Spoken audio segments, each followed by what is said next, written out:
Kubor nakaslem jong unongsan hima.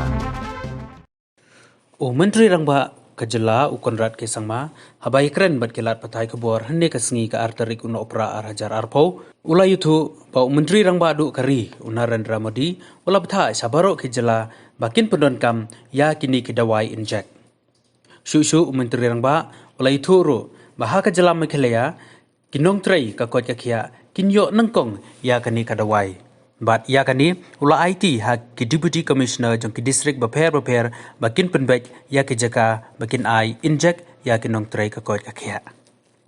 For the vaccination program, as was mentioned, when we had a meeting with the Honorable Prime Minister last time, he has clearly directed all the states to ensure that the necessary system and logistics are in place to implement the vaccination process as and when the vaccines are approved by the scientists and the overall regulatory authorities.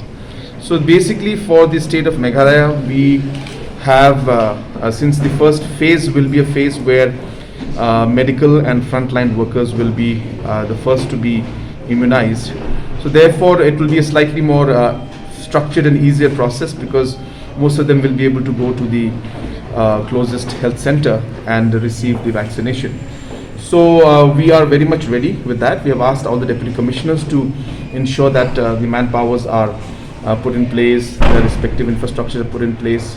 So that will be the first phase, and we expect that there will be maybe most probably 2 dosage that will be required for every individual, which we are not clear yet, but this is what we were told.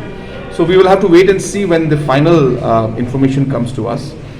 Today, the government of UK has approved the Pfizer vaccine, and so that's a positive news. So we will see that as the days and the weeks go by. We are all hoping that this will happen soon. But I think more importantly, we as a state should be ready to implement it in a swift manner.